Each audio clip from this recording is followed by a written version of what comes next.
Hello, welcome to Loremaster's Lair. I'm your Loremaster, and the next big release coming from Paizo is this summer's Wrath of Elements. Well, okay, we have the Firebrand book incoming, which, by the way, I love, but I covered with scraps we have of Firebrand lore last year. Check out those videos, by the way.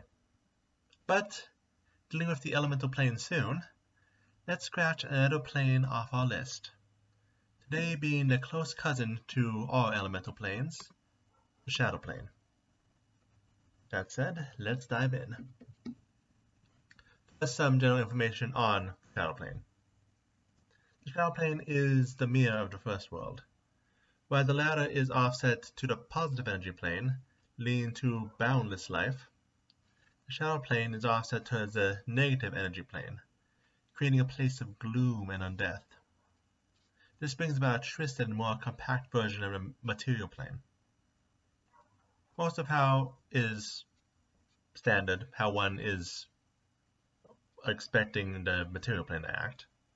But the magic over shadows is stronger, all sources of light are weaker, and those with enough will can reform the world around them, or at least the shadows. Starting out, what sort of creatures can we find in the Shadow Plane?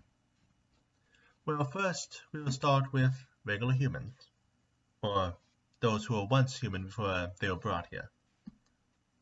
The Kyals, known by outsiders as fetchlings, were once Aslanti people until they were saved and brought into the plane to survive Earthfall.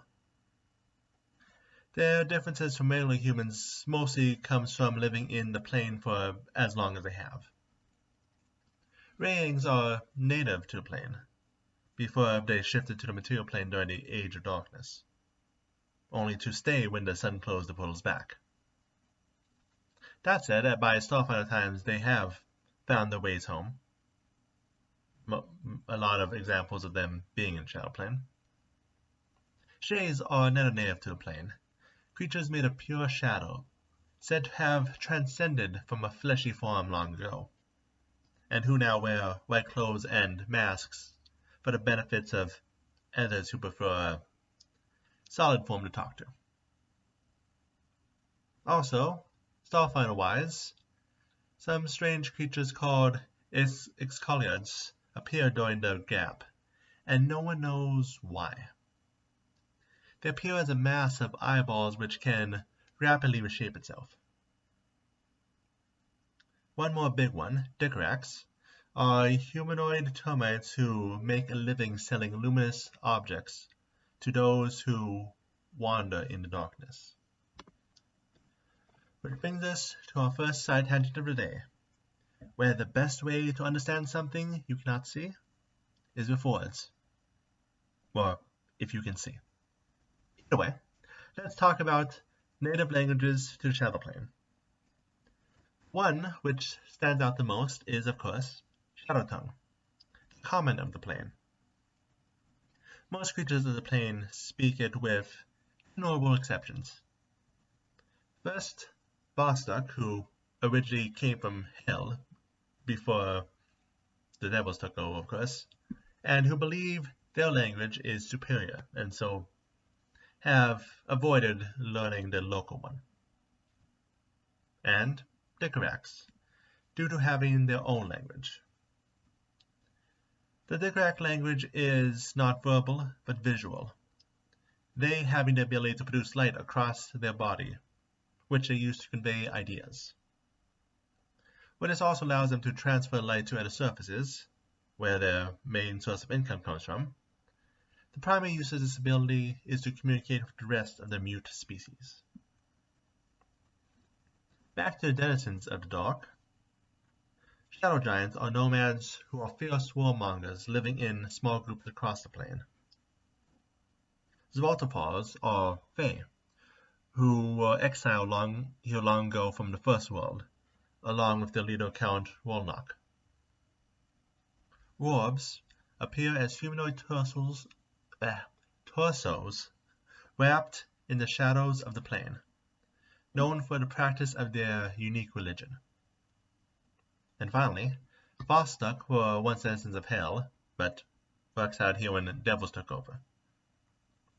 Now the lovers of torture make the plane their home, devoted to both the Zon-Kuthon and the greatest among them, known as Vostok Demigods.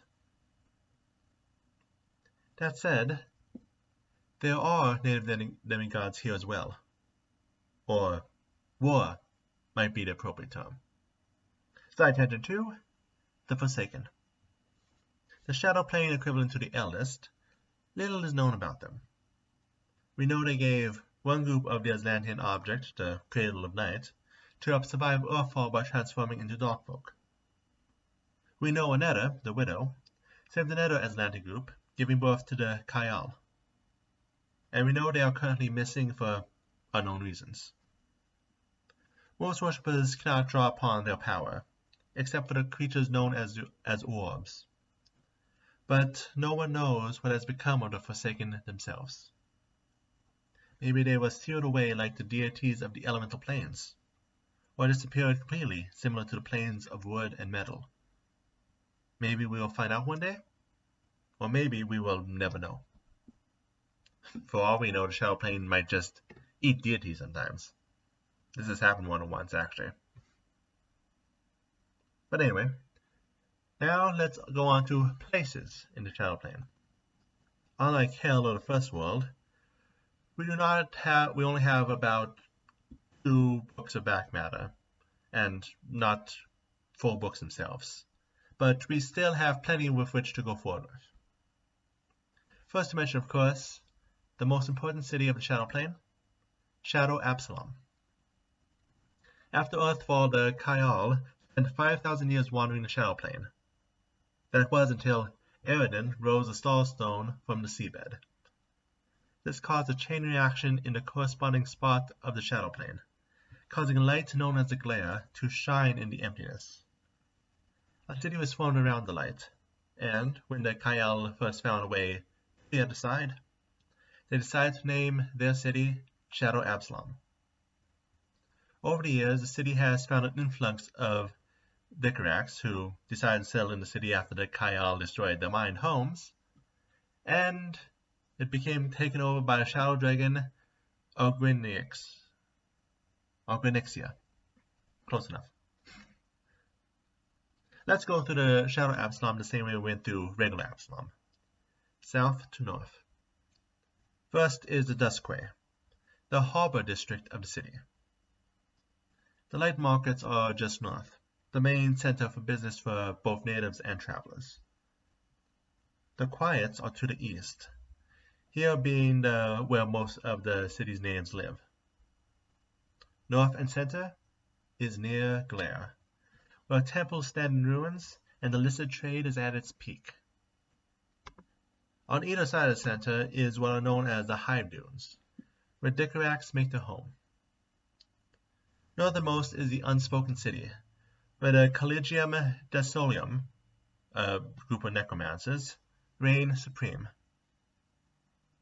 Finally, the Outer Shadow is home to those exiled from the walls, full of maze-like streets and street gangs. Before moving on to the rest of the map, a word of caution in the form of side tangent 3. I have talked about corruptions before, and shadow corruption is one form. Those exposed to the darkness of a shadow plane for too long, or affected by its twisted energies in some way, shape, or form, will slowly lose their morals. You start seeing images of those you love wrapped in chains, become more and more distant emotionally, and begin having interest in self-harm. Though becoming dead inside does have its benefits, I guess. You become resistant to cold, find strength in pain, and are as hard to touch as shadows.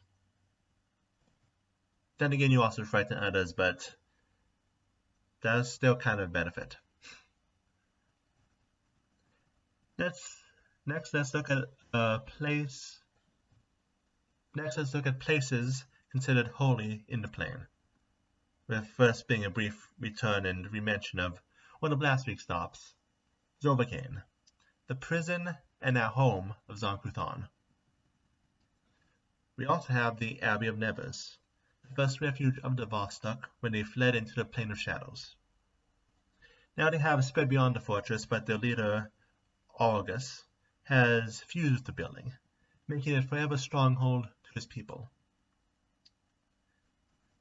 Jumping forward a few eons, and we have the Depository of Truth, home to followers of Eloritu.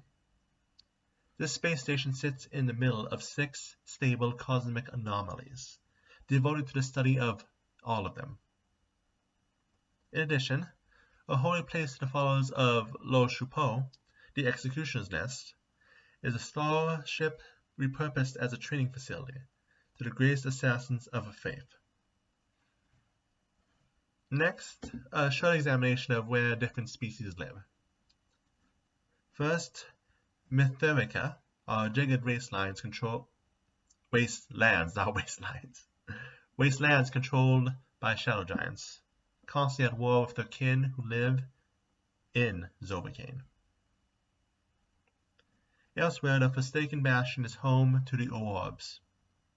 There are said to be unspeakable things done to those who enter the Bastion, but without any doors, there seems to be more rumored than anything. Shenthalia is the center of Shay holdings. There are also rumors of this being sacred to the goddess Sivana, based on rumors that the Shadow Plane is a home. Finally, in Starfinder's future, the jubilant Argosy is home to Rayangs, who continuously party to keep out the gloom of the surrounding plane. And as we drift into space, let us quickly look into our final side tangent. Considering this is the plane video we're probably going to have the most amount of Starfinder information on, let's talk about interstellar devices and drives. It's actually called interstellar drives. These are engines that are alternative to the drift engine, which allow rapid travel through the universe. Each of these are also connected to specific faiths, not content to allow Triune to monopolize space travel.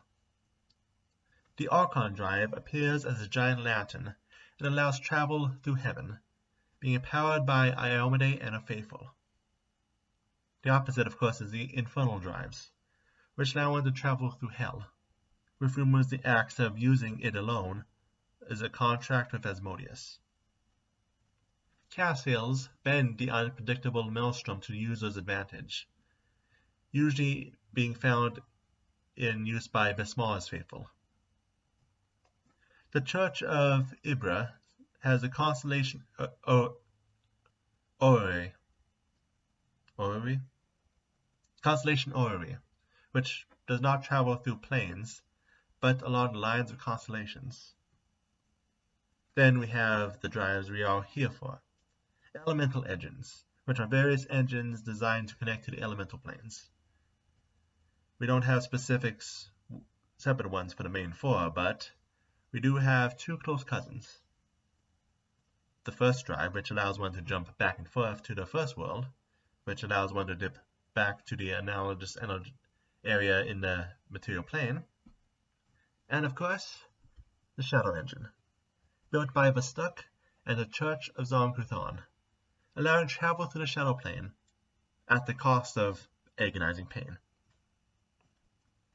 There are also non-deity related engines connected to the Tetrad and the Atlantic Star Empire, but deities make things just that much more special. Finishing off with other locations you might find interesting. All of them are from Starfinder sources.